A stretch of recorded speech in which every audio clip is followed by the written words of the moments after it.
بهاتنا ورزê germê û durîna Dexlûdanî rêveberiya Baravaniya Bajêriya Akrê di amadekariyan daye bû vê werzê û plan û bernameyên guncay danayîne bû kêmkirina bûyerên agirberbûnê û rizgarkirina ser û malê welatiyan.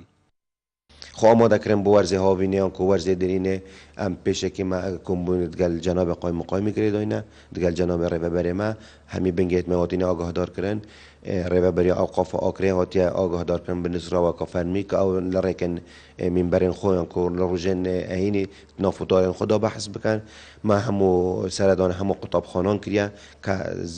قطابیان آگاه دار کن نهیرن یاریم آگریب کن یان دستکاری هر تشتگیب کن که مترسیله هبیتن Li Sinûrê çalakiyên rêveberiya Baravaniya Bajêriya Akrê dû rîbarên mezin hene û salan e çendîn bûyerên xendiqînê lê durust dibin. Lewma rabûyne bi danana hêmayên agahdarkirinê li metirsiya xendiqînê.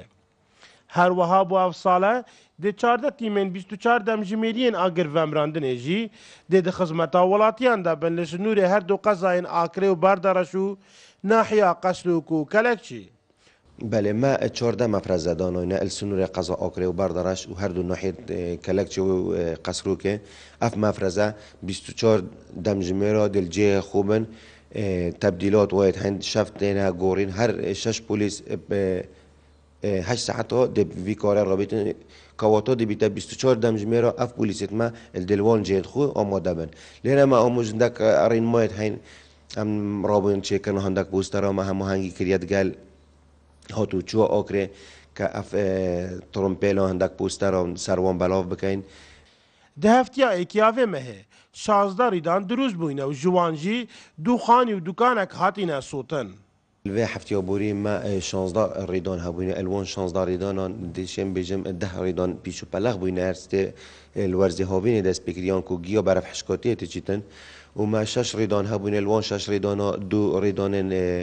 خانیا بوینه یا دکان ریدان کشی دکان بو و هر واسه ما ریدان کدی مازن هبو ایش خوشبختانه تیم ما البنگه قصرو کشیان الهنداوا چای کوخی قرطال کنوی دارستانه که دستان شان بو ماوی 8 دمجمیران و ریدانش کنترل کن Ji ber ku Akrê û Berdereş deverên kuştûkalî newrêkên serekiyên navbera parêzgehên Dûhok û Hewlêr û Silêmaniyê salane çendîn bûyerên agirberbûnê dirûst dibin. Ji sedemê nepêgîrîkirina şûfêran bi rênimayên Baravaniya Bajêrî. İsmaîl Seîd, Kanalê Badînan Sad, Akrê.